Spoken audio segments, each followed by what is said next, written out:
बिस्मिल्लाहिर्रहमानिर्रहीम जी। मैं जमशेद महबूब मुग़ल, कन्वीनियर अवामी राब्ता कमेटी इस्लामाबाद रीजन, पाकिस्तान तहरीक इंसाफ़। और मुझे फ़ख्र है जी अपनी जमात पर कि मैं पाकिस्तान तहरीक इंसाफ़ का एक अदना कारकुन हूँ। और मुझे अपने जो कायद हैं मेरे जनाब इमरान ख़ान साहब, उन पे फ़ख्र है। और मेरी जो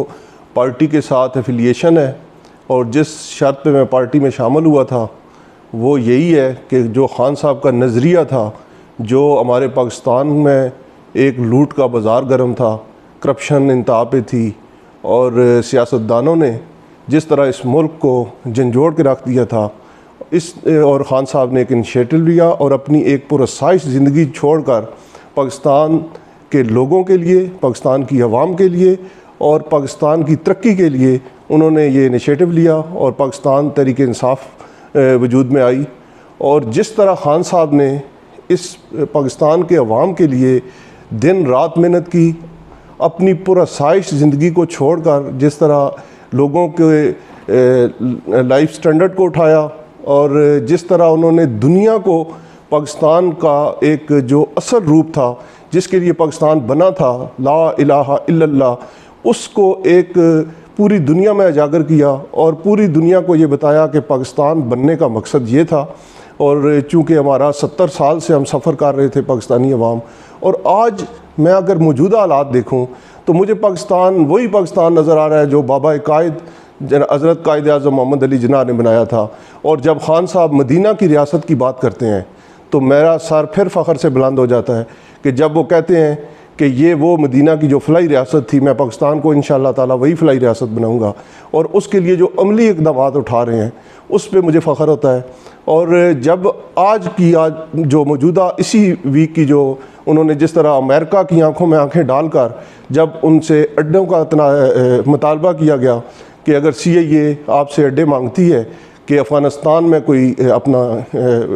फ़ौजी मुदाखलत के लिए, तो ख़ान साहब ने वो जो फ़िक्रा बोला, आप यकीन करें कि वो हर पाकिस्तानी के दिल की आवाज़ थी कि एब्सोल्युटली नॉट। और ये कोई छोटी बात नहीं है कि ये वो शख्स कर सकता है जिसके अंदर ईमान का जज्बा हो, जिसके अंदर अल्लाह ताला ने अवाम की खिदमत और मुसलमानों की तरक्की के लिए कोई जज्बा रखा हुआ, वही शख्स कह सकता है, कोई आम मुसलमान नहीं कह सकता। तो इस पर भी मुझे फ़ख्र है जी। और जिस तरह उन्होंने अक़वाम मुत्तहिदा में खड़े होकर पाकिस्तान का और मुसलमानों का जो उन्होंने मौक़िफ़ बयान किया, और जिस तरह दहशतगर्दी से पिछले तकरीबन 40 साल से मुसलमानों को जोड़ा जा रहा था, जिस तरह ख़ान साहब ने अक़वाम मुत्तहिदा पे खड़े होकर जब मुसलमानों की नुमाइंदगी की और कहा कि दहशतगर्दी जो है वो मुसलमानों का, हमारा ईमान हरगिज़ नहीं है, पुरअमन लोग हैं और मुसलमान और इस्लाम पुरअमन रहने की तलकीन करता है।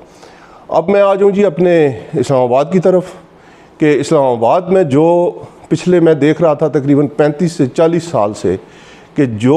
इस्लामाबाद के रहने वाले लोगों के साथ हो रहा था, और इस्लामाबाद का 2 इस्लामाबाद थे, एक नहीं था। मुझे याद है जब इलेक्शन कैंपेन हो रही थी 2018 की, तो एक हमारा जलसा हुआ था जिसमें ख़ान साहब का एक नारा था कि 2 नहीं 1 पाकिस्तान। तो उसमें मेरे कायद जनाब असद उमर साहब ने ये कहा था कि 2 नहीं 1 इस्लामाबाद। तो वो 1 इस्लामाबाद का जो ख़ान साहब ने नारा लगाया, तो उस पे ख़ान साहब ने जो असद साहब को टास्क दिया, उस पे असद साहब ने हकीकी नुमाइंदा होने का हक़ अदा किया इस्लामाबाद के लोगों के लिए। और आज इस्लामाबाद के वो जो लोग सेक्टरल एरिया में रह रहे थे और G11 से आगे जो पार्लियामेंट हाउस तक जिन लोगों की जो लोग रहते थे, और उससे आगे रूरल एरिया जो NA 52 हो गया या 53 का कुछ एरिया है या 54 का कुछ एरिया है, वो टोटल डिफरेंस थे दोनों। और अब आके मुझे लग रहा है कि जैसे जिस तरह दिन ब दिन काम हो रहे हैं, जिस तरह असद उमर साहब अपनी तवज्जो का मरकज़ बनाए हुए हैं इस्लामाबाद को, और जो उन्होंने डेवलपमेंट की है वहाँ पे, मुझे लग रहा है कि इंशाअल्लाह ताला अगले 1-2 साल में इस्लामाबाद के सेक्टोरल एरिया और दही एरिया में कोई फ़र्क आपको नज़र नहीं आएगा। मैं थोड़ा सा बता दूँ आपको कि हमने किया क्या है कि जो ही हमारी हुकूमत बनी और असद उमर साहब ने हमें ये टास्क दिया, और जो हमारी टीम है ख़ास तौर पे असद उमर के साथ जो हमारे दीगर MNA हैं, राजा खुर्रम नवाज़ साहब और अली नवाज़ अवान साहब, जिस तरह वो अवाम के अंदर रह कर उनके मसाइल सुन रहे हैं और उनके मसाइल को हल कर रहे हैं, उसी तरह उन्होंने आगे अपनी टीम रीजन के लेवल पे और NA के लेवल पे उन्होंने अपनी टीम्स बनाई और फिर यूनियन कौंसल के लेवल पर कि किसी भी शख्स को कोई मुश्किलात ना हो कि जब उसका कोई मसला दरपेश आए तो फौरी वो अपने नुमाइंदों के साथ रब्ता कर सके। तो इसमें जब असद साहब ने जो डेवलपमेंट बजट के अलावा जो हमें जो दी हैं चीज़ें कि वो अगर आप देखें तो ख़ास तौर पे हमारा जो मुतासरीन का इशू था, बहुत पुराना इशू था हमारा, और ये तकरीबन 60 सालों से हम सफ़र कर रहे हैं जी इस पर।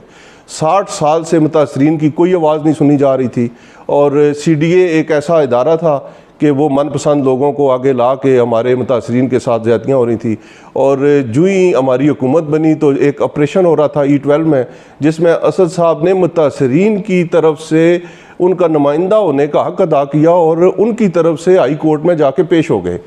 और अपने ही एक इदारे CDA के ख़िलाफ़। ये बहुत बड़ी बात होती है किसी MNA की तरफ से कि वो जाके पेश हो गए कि इन लोगों के साथ ज़्यादती हो रही है और ये मैं नहीं होने दूँगा। तो उस पे CDA जो हाई कोर्ट है, हमारा हाई कोर्ट इस्लामाबाद के चीफ़ जस्टिस हैं, उन्होंने एक कमीशन तश्कील दिया जिसमें हमारे तीनों MNAs शामिल थे और चूँकि वो अवामी इलेक्टेड नुमाइंदे थे इसलिए चीफ़ जस्टिस ने उन्हें टास्क दिया कि आप अवाम के मसाइल सुने और सुन के उनकी एक मुफस्सल रिपोर्ट अदालत में पेश करें जिस पे अदालत आलिया कोई फ़ैसला करे। और इस पे हमारा तकरीबन 1.5 साल लगा है जी। 1.5 साल में हमने जितना सेक्टोरल एरिया है हमारा जो एक्वायर्ड हुई हैं ज़मीनें जो पिछले 30-40 साल से पेंडिंग पड़ी हुई थी और लोगों के जो मसाइल थे वो उसी तरह जूं के तूं पड़े हुए थे, उस पर अली नवाज़ अवान साहब ने बड़ी मेहनत की। उन्होंने मुतासरीन की जितनी कमेटी थी हमारी उसको सुना, उनके मसाइल सुने और इसी तरह राजा खुर्रम नवाज़ भी अब वही सुन रहे हैं लोगों के मसाइल। और वो एक रिपोर्ट थी जो कमीशन की हमने हाई कोर्ट में एडमिट की और उस पर अल्हम्दुलिल्लाह कि पिछले ये जो लास्ट वीक है इसमें फ़ैसला आ गया हाई कोर्ट की तरफ से और मुतासरीन का वही हक जो हम मांग रहे थे मनोअन हाई कोर्ट ने तस्लीम किया और उस पर डायरेक्शन जारी की CDA को और हाउसिंग अथॉरिटी को कि मुतासरीन के साथ कोई ज़्यादती ना हो। और इसके अलावा जो हमारा डेवलपमेंट है जी उसमें असद साहब ने जो NH54 की हद तक अगर मैं आप बताऊँगा आपको तो 2 बड़े हॉस्पिटल जी, एक तरनौल इंशाल्लाह हम बनाने जा रहे हैं बहुत जल्द, आपको देखेंगे उसका इफ्तिताम कर रहे हैं। एक G11 मरकज़ के साथ हम खाली जगह थी हमने CDA से ली, वहाँ पे बना रहे हैं। उसके अलावा 4 कॉलेजेस जो IMC-B और IMC-G 4 कॉलेजेस हैं उन पे तकरीबन